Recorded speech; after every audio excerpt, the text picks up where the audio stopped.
انہوں نے کہا کہ جی کہ وہ جو کمیٹی ہوتی ہے بزنس پارلیمنٹ کی جو بزنس چلاتی ہے پارلیمنٹ نے کس طرح چلنا ہے، اس میں تمام پارلیمانی لیڈرز ہوتے ہیں یا نمائندگی ہوتی ہے پارلیمانی پارٹیوں کی.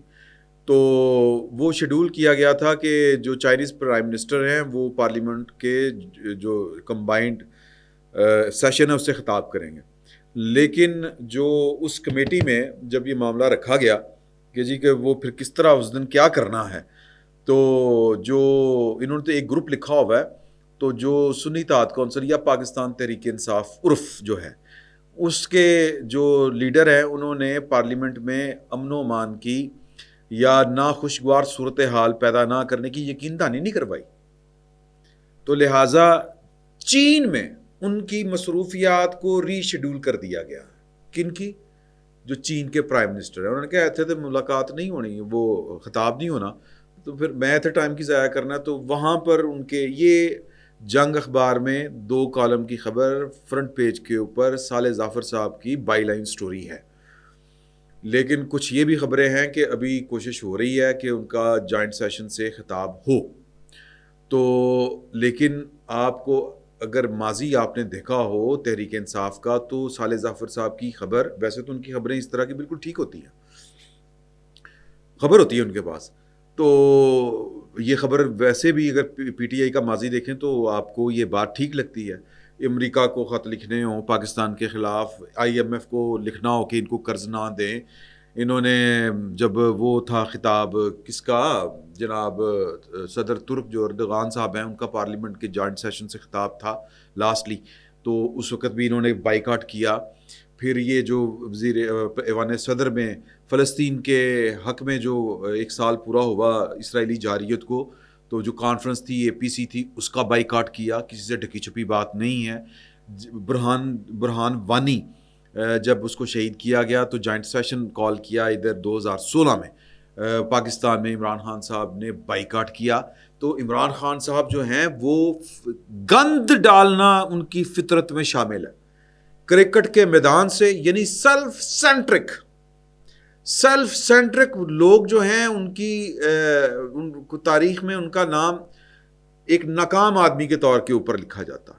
یہ بات آپ لکھ لیں، چونکہ اب کھیل کے میدان کو اگر آپ نے ریاست کے کسی معاملے کے ساتھ جوڑنا ہے تو یہ آپ کی مرضی ہے. ایون کہ جو ان کا شوکت خانم پروجیکٹ ہے یہ ان کی فیملی کا بزنس، یہ بزنس انٹرپرینیور ہے، یہ ایک وکری ٹائپ کا ان کا بزنس ہے جس میں ان کے یہ جائیدادیں بنی، امریکہ میں گھر بنے، پلازے بنے، پتہ نہیں کیا کیا کچھ بنا، اور ان کی اچھی خاصی معقول تنخواہیں لگی ہوئی ہیں پوری فیملی کی، عمران خان اور ان کی بہنوں سمیت. تو یہ میں ان سے معافی چاہتا ہوں ان سادہ ذہنوں سے جن کو لگتا ہے کہ شوکت خانم جو ٹرسٹ ہے یہ خالصتاً انسانیت کی فلاح کے لیے عمران خان صاحب نے بنایا تھا. ایک تیر سے کئی شکار، بزنس فیملی کا علیحدہ سے سیٹل ہو گیا، اور کیا کہتے ہیں ان کا جو سسرال تھا وہ اسمتھ فیملی، وہ انسانوں کے اوپر ان کی جو تجربات کرنے کی جو ادویات وہ والا معاملہ تھا کہ وہاں پر تو آپ نہیں کر سکتے، امریکہ برطانیہ اس طرح کے ممالک میں، لیکن پاکستان جیسا جو تھرڈ ورلڈ ہے وہاں پر آپ کر سکتے ہیں. وہاں پر آپ کو مریضوں کو پہلے بتانا پڑتا ہے، یعنی انسانوں کے اوپر تجربات کرنے کے لیے، اور پھر اس کے لیے آپ کو ان کے ساتھ کوئی نہ کوئی کانٹریکٹ کرنا پڑتا ہے کہ جی ہم آپ کو یہ دیں گے، بینیفٹس دینے پڑتے ہیں. انسانی زندگی جو ہے وہ خطرے میں ڈالنا جو ہے وہ وہاں پر اتنا آسان کام نہیں ہے، پاکستان میں ہو سکتا ہے. اور خالصتاً فلاح و بہبود کے نام کے اوپر آپ دیکھیں نا لیول کہ یعنی انہوں نے کہ جی خالصتاً کہ انسانی فلاح کے لیے خان صاحب نے اپنی ماں کی یاد میں اسپتال بنا دیا. وہ سسرال والوں کا بزنس وینچر ہے ان کا، اور وہاں سے یہ نوٹ چھاپ رہے ہیں. اور پھر تیسرا یہ کہ ان کو پولیٹیکلی کتنا فائدہ ہوگا کہ یہ اگر یہ ہسپتال بنا سکتا تو سوچیں وزیر اعظم بن کے یہ کیا کر سکتا ہے. وزیر اعظم بن کے عمران خان صاحب نے ایک بھی سرکاری ہسپتال نہیں بنایا. پشاور میں ان کی تقریباً 11 سال ہو گئے حکومت کو، ہسپتال بند ہوئے ہیں، بنا کوئی نہیں، لیکن شوکت خانم بن گئے. کیوں یار؟ ہاؤ؟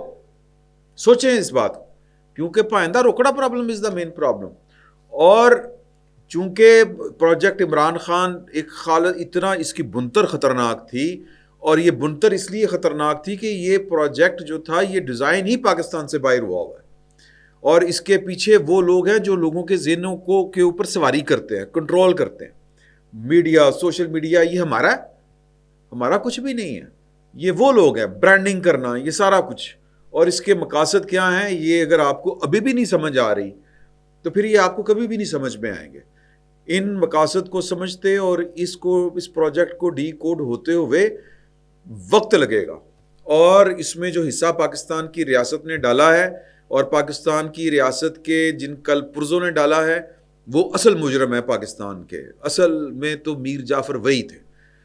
بہرحال یہ والا معاملہ جو تھا یہ لمبی ہوگی بات. تو بیسیکلی پاکستان کے مفاد کے ساتھ ان کا کوئی تعلق واسطہ نہیں ہے.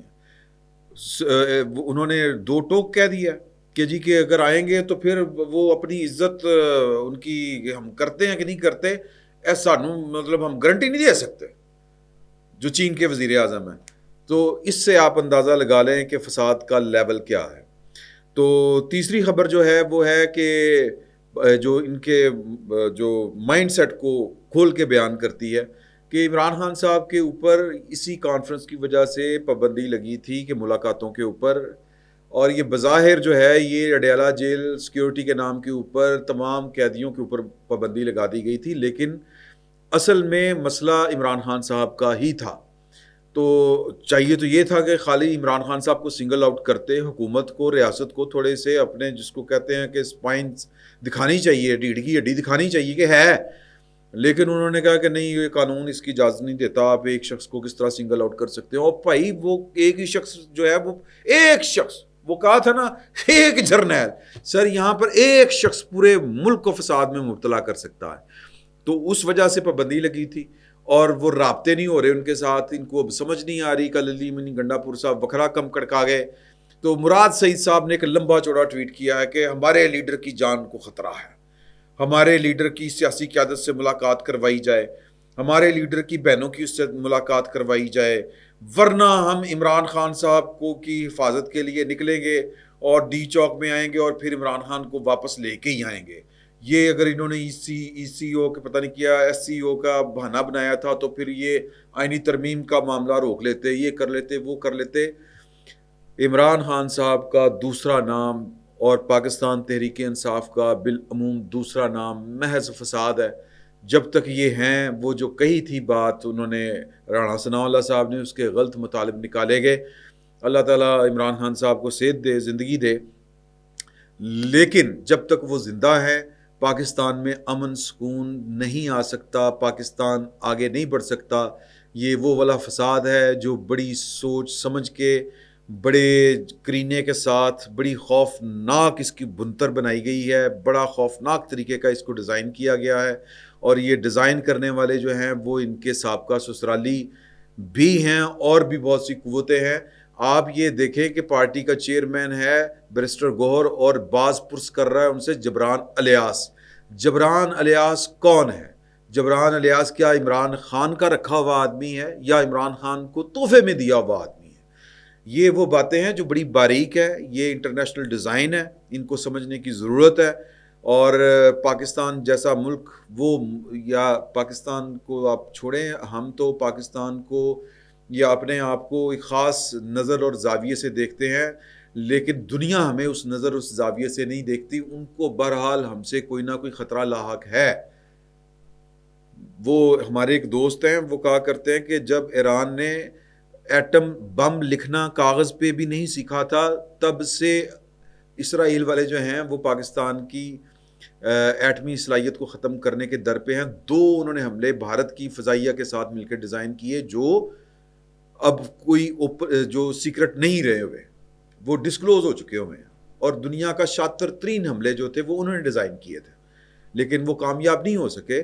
تو پاکستان جو ہے وہ اس کو گرانے کے لیے، وہ جو جس کو آپ کہتے ہیں انویژن، وہ تو شاید ذرا مشکل کام ہے، اس کے لیے بڑا رسک لینا پڑے گا. تو طریقہ وہی ہے جو آٹومن امپائر کے ساتھ کیا گیا تھا کہ اندر سے ختم کیا جائے. اور اس دفعہ پہلی بار ان کو بڑی میسو سپورٹ ملی ہے، اور وہ میسو سپورٹ انہوں نے گین کی ہے، ڈیزائن کی ہے. یہ فتنہ مقامی نہیں ہے، یہ فتنہ عالمی ہے، اس کو ذرا غور کریں اس بات کے اوپر۔ فی الوقت اتنا ہی، بہت بہت شکریہ۔